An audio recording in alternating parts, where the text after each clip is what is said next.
ಅಂದ್ರೆ ವಿಷ್ಣು ಸರ್ ಅಂತಂದ್ರೆ ಒಂದು ಭೇಟಿ ಅಂದ್ರೆ ಸುಮಾರು ಸಾರಿ ಭೇಟಿ ಮಾಡಿದೀನಿ ನಾನು. ಮಾಧ್ಯಮದಲ್ಲಿದ್ದೆ, ಕೆಲವು ಸಂದರ್ಶನ ಮಾಡಬೇಕಾದ್ರೆ ಜೋಗಿ ಸಿನಿಮಾ ನೋಡ್ಬಿಟ್ಟವರು, ನಾವು ಪ್ರೇಮ್ ಅವರು ನಾವು ಎಲ್ಲ ರೇಣುಕಾಂಬನಲ್ಲಿ ಜೋಗಿ ಸಿನಿಮಾ ನೋಡಿದ್ರು. ಶುಕ್ರವಾರ ರಿಲೀಸ್ ಆಯ್ತು ಪಿಕ್ಚರು, ಶನಿವಾರ ಪಿಕ್ಚರ್ ನೋಡಿದ್ರು ವಿಷ್ಣು ಸರ್ ಸಾಯಂಕಾಲ.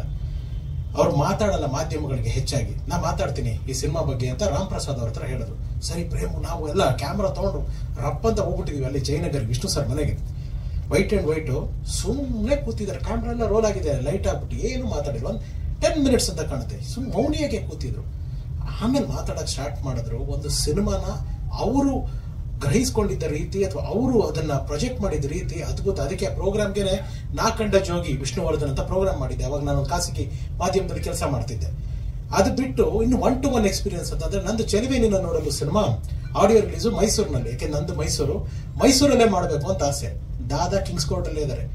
ಡಿಸೆಂಬರ್ 4th ದಾದಾ ಹೋಗಿದ್ ವರ್ಷ. ನೀನು ಶಿವಣ್ಣ ಯಾವಾಗ್ಲೂ ಬೇರೆ ಹೋಟ್ಲಲ್ಲಿ ಇರೋರು, ಇಲ್ಲಮ್ಮ ನಾನು ಕಿಂಗ್ಸ್ ಕೋರ್ಟ್ಗೆ ಬರ್ತೀನಿ, ಅಲ್ಲೇ ನನಗೆ ಇಡೀ ಟೀಮ್ ಅಲ್ಲೇ ಇದ್ವಿ. ಅಣ್ಣ ವಿಷ್ಣು ಸರ್ ಇದ್ದಾರೆ ಅಂದ ತಕ್ಷಣ ಶಿವಣ್ಣ, ಗೀತಮ್ಮ, ನಾನು, ನಮ್ಮ ಕ್ಯಾಮ್ರಾಮನ್ ಕಬೀರ್ಲಾಲ್ 4 ಜನನು ಹೋದ್ವಿ ಅಲ್ಲಿ. ನಾನು ಅದನ್ನ ಹೇಳಲೇಬೇಕು ವಿಚಾರನ.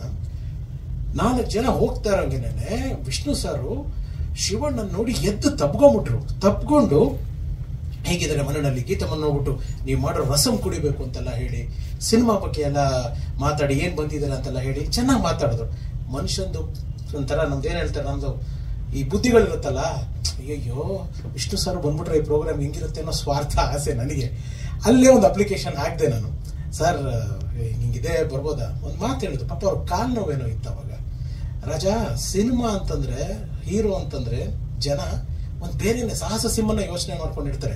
ನಾನಲ್ಲಿ ಕಾಲು ಕುಂಟ್ಕೊಂಡು ಬಂದು ನಿಂತ್ಕೊಳ್ಳೋದು ಅಷ್ಟು ಸಮಂಜಸ ಅಲ್ಲ, ಒಳ್ಳೇದಾಗ್ಲಿ ನಿನಗೆ ಅಂತ ಹೇಳಿ ಕಳಿಸಿದ್ರು. ಅವ್ರ ಆಶೀರ್ವಾದ ಮಾಡಿದ ಫಲಾನೋ ಏನೋ ಆ ಸಿನಿಮಾ ಹಾಡುಗಳು ತುಂಬಾ ದೊಡ್ಡ ಹಿಟ್ ಆಯ್ತು.